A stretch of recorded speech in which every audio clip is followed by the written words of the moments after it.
Hello, I'd like to talk to you today about Microsoft's Visual Studio Team Services and our support for Java and other cross-platform languages. Today is May 3rd, 2016. You can keep in contact with our team by following us on Twitter at JavaALM, or you can check out our website at java.visualstudio.com.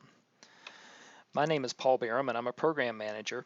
I work alongside David Staley as a software development manager, and together we work with a team of developers within Microsoft that are extending our product to better support Java and other cross-platform languages. We invite you to contact us with any suggestions or questions you may have. I'd like to start with a little statement here about our mission. And 2 years ago, approximately, Satya Nadella came on as our CEO, and he had a vision of making Microsoft a more open, extensible, and cross-platform organization. His overall mission statement for the company is to empower every person and every organization on the planet to achieve more. Microsoft certainly wants to be a large part of that mission and that goal, but we recognize that there are other solutions out there that we need to both integrate with and extend and play nicely with. And so we have this new mission again of being more open, cross-platform, and extensible. It's one thing to say you have a mission, it's another to actually do it. And I think Microsoft is clearly demonstrating at a company level, we have initiatives going on that show we are more open and we are supporting more cross-platform initiatives. Examples are Linux running on Azure. So our Azure cloud system does not just support Windows, it also supports Linux. We also have Office running on iPad, and we've had Office running on Mac operating systems for a long time, many years. We have Bash, which is a traditional Unix shell or Linux shell running on Windows. And we just introduced a new bot framework. And instead of just supporting C# bindings, we also decided to support Node.js. So these are clear examples of things we're doing at the company-wide level. And if we drill down into the developer division, the division of our company that supports developers, we see other examples of how we're being more open and more cross-platform. The first of which is Visual Studio Code, which is a new advanced editor that we just released to the general public. It's open sourced and available on GitHub, and it supports Linux, Macs, and Windows. And so if you go to GitHub and look out there, you'll find a repo there, Microsoft/VS Code. It's out there for you to see and contribute to and to check out. We also have open sourced our .NET framework a year or two ago. And again, it's one thing to put something out there that's open sourced, but if nobody uses it, it really doesn't have any value. But luckily, we do have partners that are offering .NET on operating systems other than Windows. We have it offered on Linux, for example, by Red Hat. So these are examples that we're doing within the developer division at Microsoft to demonstrate our openness and cross-platform support.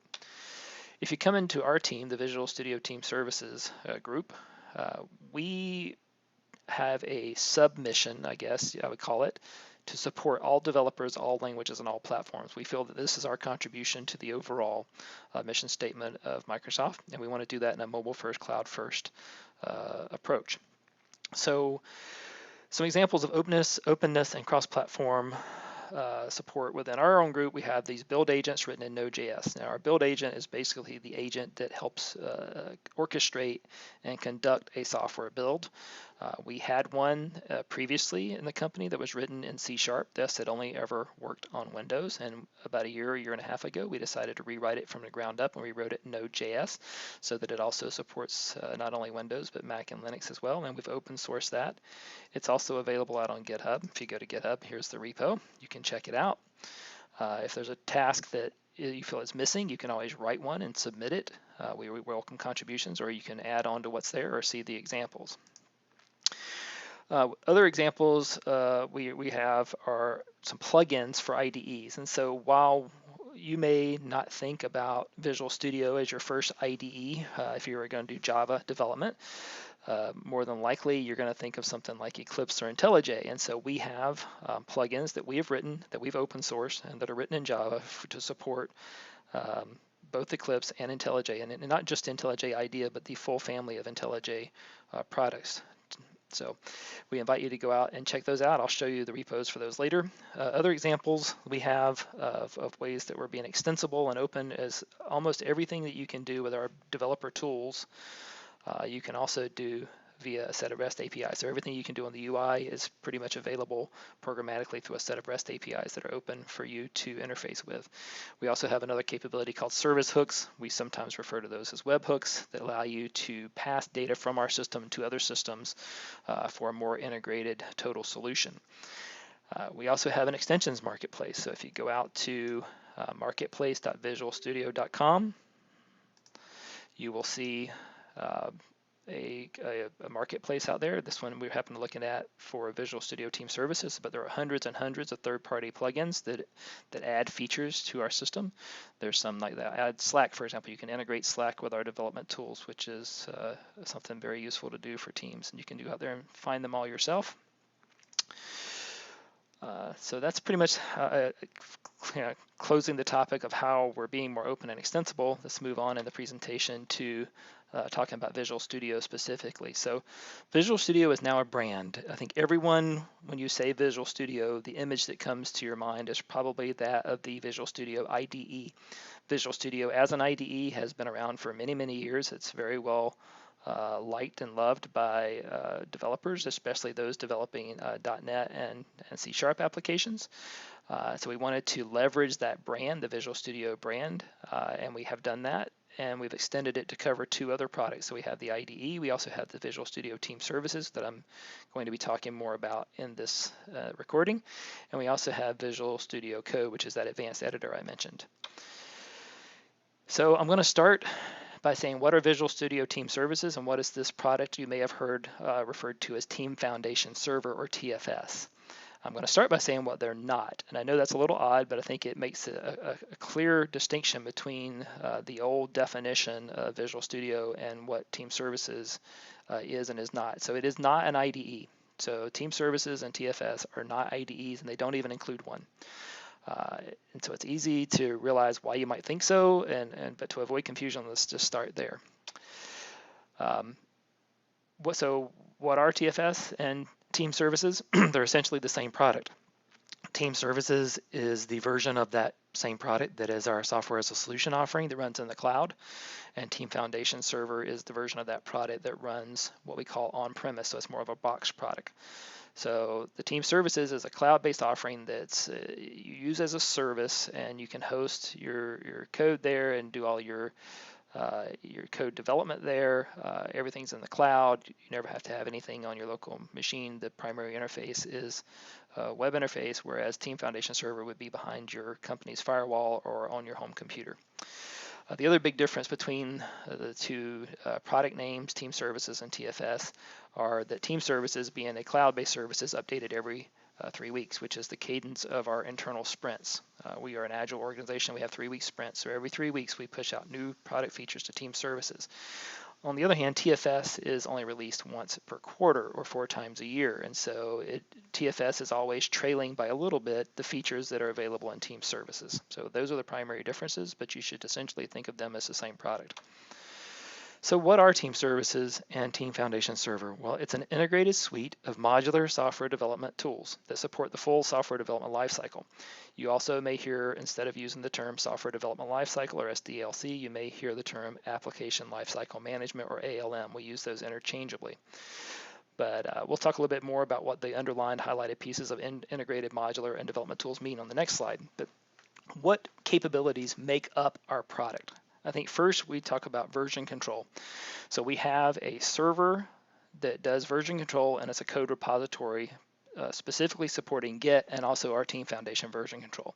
If you were to look in industry for products that have similar capabilities, you would find things like GitHub and find things like Bitbucket. We also have bug tracking, backlog, and story management, and Agile processes, things like Kanban boards and backlog management. Those, if you were looking in industry for similar products that have capabilities like ours, you would look at things like Jira and Rally. We also have a continuous integration and continuous deployment system. So if you look at the continuous integration piece of that, kind of a build coordination, a software build process, manual and automated testing in industry, and you did some comparisons, you would probably compare that to Jenkins and Bamboo. We have package and artifact management that provides capabilities similar to Artifactory and Nexus, and we have, within the release and deployment, we have some some tools that allow you to manage your data center or manage your deployments a little differently, and those capabilities comparatively would be to things like Puppet and Chef. So again, going back to the definition, what do we mean by integrated in a suite of tools? Well, we have a complete offering, as you just saw. Our one product offering encompasses many different competitor offerings, but we can provide a complete end-to-end solution. You can think of it as a complete end-to-end DevOps solution, a complete end-to-end software development lifecycle solution for every aspect of software development. And it's integrated so that you don't have to do the integration yourself. If you were to buy individual components from different vendors, one for your Agile, one for your Git server, one for your build service, then you as an organization have to then integrate those separate pieces, possibly again from different vendors, together. You have to worry about the integration. If then the vendor of the Agile tools comes out with a new version that is not backward compatible and it breaks your integration, you then have to go redo that integration. You're responsible for all that time and effort and maintenance, possibly even having to have a team responsible for it, where we provide that integration for you. All of our tools are designed to work together. They're fully integrated together. Now, again, it would be more like the old Microsoft to have to force you to use the take all, leave all. You have to use the whole package. We don't do that. Even though it is a fully integrated suite of solutions, it's also modular. And so if you only want to use, for example, our build system and use that with some other tool that does your Agile management, we allow you to do that. So it's a full integrated system that has traceability across the entire product, but it also can be used in a modular fashion, and that's important for us in terms of our new mission. The other benefit you can have, especially for a company or an enterprise, is that you can have a single development stack for all of your developers, whether they be Java, C++, .NET, it really doesn't matter. You can use a set of common developer tools, and so you can have common reporting, common traceability, and only have the cost associated with having a single development stack to support all of your developers in the company. Other high-level benefits of Team Services is our competitive pricing. If you compare us to other products on the market, you will find that we are very competitively priced. The first 5 developers using our tool are free forever. There's never a charge for the first 5. Even if you have 100 people using it, the first 5 are always free. We also have the benefit of having free unlimited stakeholder licenses. So if you have people that are not doing software development, maybe they're just doing some of the Agile planning, they're creating some of your stories and your tasks, or they want to stay updated, then those type of people that aren't doing development are what we call stakeholders, and they get free unlimited licenses, so that you don't pay anything for those people. And when you do pay, it's very reasonably priced. So like you can see, your first 5 are free, the users 6 through 10 are $6 each, and it kind of scales up with the size of your business. And again, we invite you to compare this to other people in the market. We know we are competitively priced. Now, in terms of an enterprise, so if you're a business, and even if you're not, this is important, but it really is extremely important for enterprises, we have enterprise-ready security. We support AAD out of the box. We support SSH. We support 2-factor authorization. These are very important things for businesses. We're also SOC 1 and 2 compliant, and we're ISO 27001 compliant. These standards and these compliances have to do with our protection and privacy of your data in terms of storing your Git code on our servers. We are safe and secure enough for U.S. government contractors to use this. We have U.S. government contractors using our system daily for developing code for the United States government. We also can handle enterprise scale. What do we mean by that? We mean that something as large as Microsoft can use our tools and do use our tools every day. So within Microsoft, our tools are used by some very large groups, things like the Windows group, the Office group, the Skype group. We have many different groups within Microsoft using our tools. And even for Java, we have many different Java teams within the company using our Java tools every single day. So we dog food our own systems, we use our own systems, and so we use them, and we know that they can handle the scale of a very large enterprise. Now, other ways we set ourselves apart from some of our competitors, we have an approach to support whatever IDE you want to use on whatever operating system you want to use. We don't want to force you to use an IDE. For example, we don't want to force you to use Visual Studio. Especially in the Java arena, the popular IDEs are Eclipse, IntelliJ, primarily, and then we also have our new VS Code advanced editor that we're supporting. So we support all the ones listed here, Eclipse, and we're a member of the Eclipse Foundation as a solutions member. We also support Eclipse Che through a partner agreement. I'll talk more about these later, IntelliJ and the full suite of IntelliJ products, including IDEA and also Android Studio and VS Code. Our goal is to allow a developer, if they so choose, to stay in their IDE 75 to 80% of their time for their daily workflows.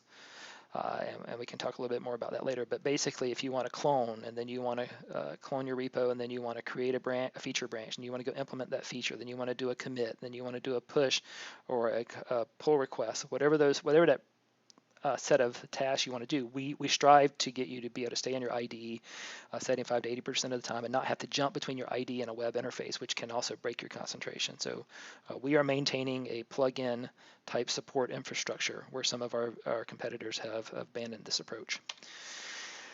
So language independent features. Let's start by looking at version control. So version control, we have full Git support as a service or as a server. We provide free, unlimited private Git repos. You may hear some of our competitors or some offerings in the industry, they provide free, unlimited public repos, but we provide free, unlimited private repos, which is obviously a benefit to enterprises and to people doing company development where you're not necessarily open source in all of your code. We're compatible with any Git client.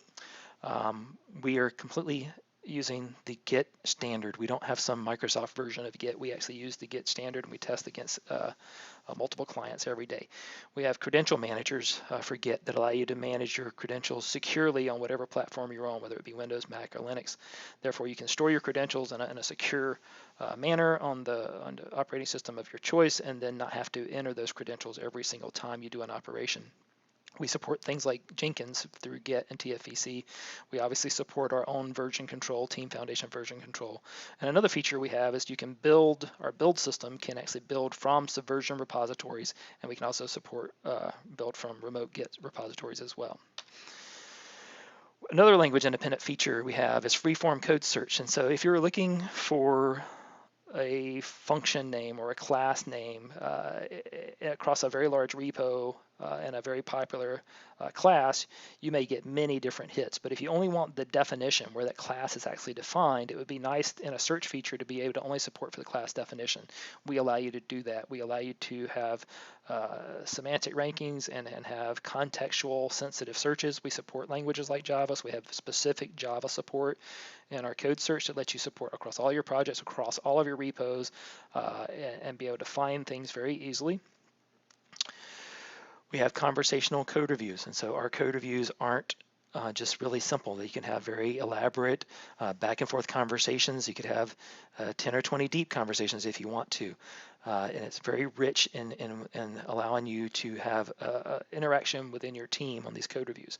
We also have the ability with Git and branches to let you have branch level policies, and some examples of those are you can require like a certain number of reviewers. You can say, hey, on this branch, before I allow a pull request into master, you got to have 5 or 6 reviewers, whatever you want to do, and then you're not allowed to complete that pull request unless that policy is met. You can also require, for example, that the build be successful and they not allow a break to the build. More independent language features, we have an integrated Agile tool suite, as I mentioned. We support Agile, so we do Scrum and Kanban. You can use whichever one you want. You can do your backlog, your story, your task management and creation and tracking of those. We can do bug tracking. Bug tracking can be blended with your stories or kept separately. And it has full traceability, so all of your commits, all of your changes to your code, you can reference these stories and reference these tasks, and then the server keeps up with a linkage between those two, so that if you're ever going to have a question about who made a code change or when it was changed, or you have the full traceability, full history right there at your fingertips. We also have a cross-platform continuous integration and build system. It goes to one of our primary ways that we're supporting our mission of any developer, any language, and any platform. As I've already mentioned to show you, it's open sourced on GitHub, so I invite you to take a look. The system runs on Linux, Mac, and Windows. We provide a set of hosted machines that are our build servers, and so with Team Services, our cloud offering, we actually have a bank or a selection of hosted images that you can use for your builds. There's a certain number of hours that are free of that service, and then beyond that there's a small charge, and then the other capability you have is to stand up your own build machines in your own cloud, your own data center, or over on your home computer. The build system is fully integrated. It links to your test results. It links back to your backlog items. It's traceable, and this is true of our entire system. You have full traceability from one end to the other, back and forth through the system. We have another feature called Application Insights. This is basically a metrics package, and it allows you to instrument your websites and instrument your code. With a very few lines of code, you get automatic metrics on things like server timing. How long does it take to load from the server? How many total requests have you seen? How many have been successful versus failed? How many sessions and page counts do you have? Again, like 5 or 6 lines of code, you throw it in on your website or in your web app, and off you go, and these are automatically reported. You can also add any number of custom events you want to your system and trace those as well. And we have this feature called deployment markers, where if you use those as part of our build system and as part of our deployment, you can actually mark on your graphs for your metrics when you do deployments. And so some examples here are these little blue eyes. And if I were to hover above these in the real system, it would actually tell me the name of the deployment and what the date was. And so if I saw anything going wrong with the metrics, I could go back and say, hey, which one of the deployments caused this? Now, zero in on Java and cross-platform, but specifically with Java, what do we support? So we have these plugins that I've mentioned. We have this Eclipse plugin, and people think maybe Java is, or Microsoft is a newcomer to the Java arena, where we're not. We've had this Eclipse plugin for well over 6 years, and we've been doing it. It was not very well known.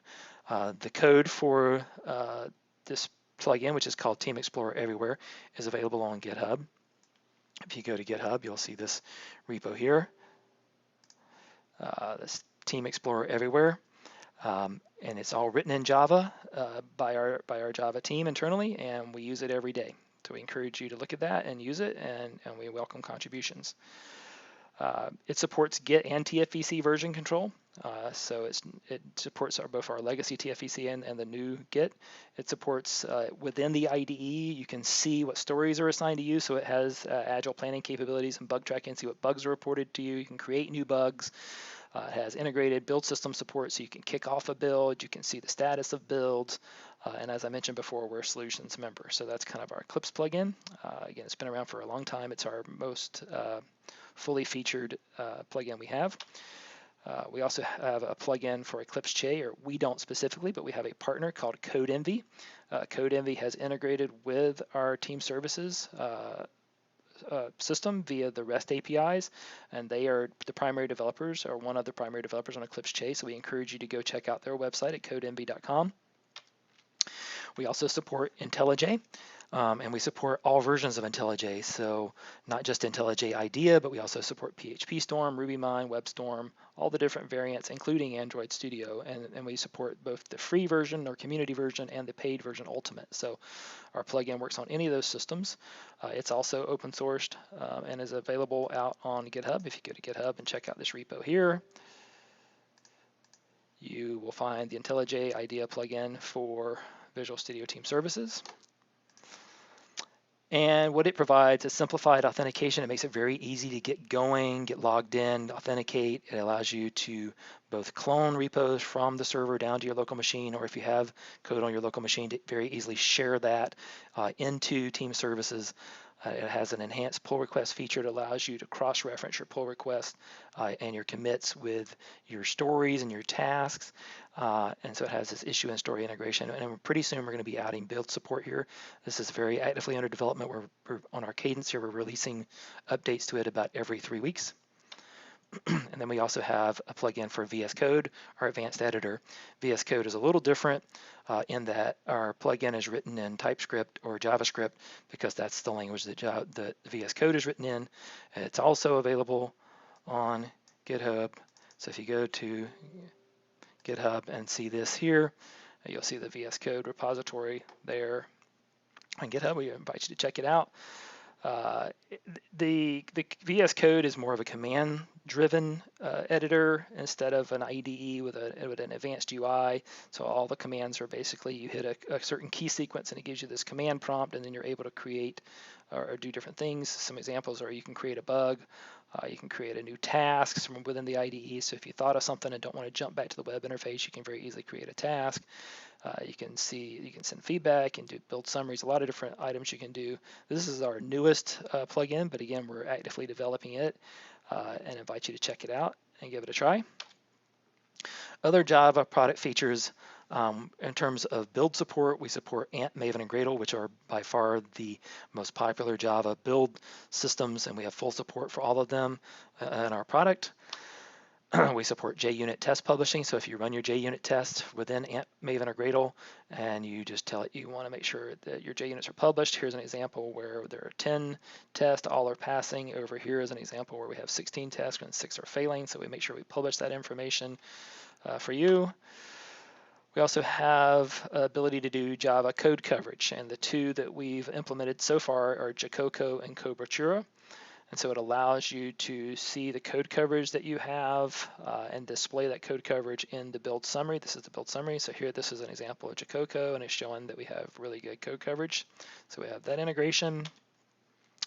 We have the ability to do load testing. So if you have a web app that you want to put under some serious load, you can do a JMeter definition for that web app. And then we have a system built in that allows you to scale that JMeter test case and run it across many different instances within Azure. So if you wanted to have 1,000 machines hitting it, it's very easy to set up a JMeter definition, run it across 1,000 machines hitting your application, and then take all those 1,000 test results and bring them back into one consolidated report, such as what you see here.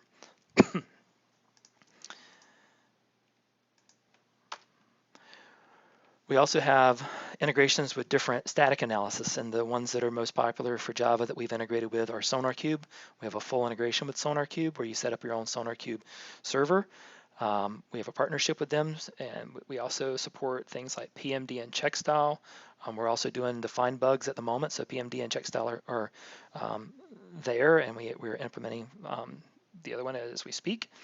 So we have those, and those are highlighted and show you the results here. For example, for static code, PMD found 0, check style found 0. Kind of boring here because somebody's written some perfect code, but they integrate with our system. For release management, we have some pretty sophisticated capabilities. Like you can have multiple stages. What I mean by that is like you can have a pipeline such that you can have a QA stage, you can have a prod stage, you can have multiple QA stages and multiple prod stages. It just lets you set up a pipelines-like capability to deploy to things like Azure Web Apps, Azure Linux VMs, Azure Tomcat instances, and even deployed to AWS or your own machine somewhere else in a data center. So we allowed you to do those sorts of things. We're also integrated with all of the popular Java tools that you want to be integrated with. I've already mentioned Slack. We're integrated with Slack. We're integrated with things like Trello. If you want to create cards on a Trello board, or you can integrate with Jenkins and do your builds with Jenkins. So all of your different GitHub, you can build code from GitHub instead of building it from our repo. There's lots of things you can do. We're fully open and integrated, as we talked about earlier. And if there's something that's missing, you can write it yourself. You can extend our product, write it using our public REST APIs. You could write your own custom extensions. You could publish those for free on our marketplace. You could publish them and charge money for them on our marketplace, or you could just maybe have your own internal marketplace for your company where you keep your custom extensions private. Another way you can extend the product is through service hooks. You can do things like when any of these events occur, and these are just a subset of the events we can do, but say, for example, when the build is completed, if you wanted to trigger something in another system, you can do that. And so service hooks allow you to basically have these triggers and then go do an action. So when a build completes, maybe create a Trello card, or when a build fails, maybe put a message in your Slack channel for your team. That's the power of service hooks. So in summary, I hope you're getting this impression. We love Git, we love Java, we love Mac and Linux. We're more open. We want to be extensible. We want to support cross-platform development. It's important for us to want to be able to allow you as a developer to use the IDE of your choice. We don't want to lock you into one, so we have all of our popular extensions, and we want you to integrate with your preferred tools. So even though our system provides a full end-to-end integrated solution, and you don't necessarily need anything outside of that to do your software development lifecycle capabilities. If you so choose to want to use another system, we allow and make it easy for you to integrate, and it's modular. Our system has modular capabilities, so you can pick and choose the pieces that you like and therefore pick the best of breed and use it that way. So I just want to give you the summary or the final page to tell you how to contact us. Again, our website is java.visualstudio.com. We encourage you to visit. We have a news page under the support area that tells about all the new features we've done, primarily over the past year. And every time we do a new feature, it'll be on that news page, so you can check it out. Or you can follow us on Twitter. We always are doing blog announcements on Twitter about new features. That's a good way to keep up with us. Or follow our Facebook page. And of course, all of our source code for our plugins and everything that our team does is open sourced and primarily written in Java, and those are out there on GitHub for you to view. Thank you for your attention, and I hope you enjoyed the presentation.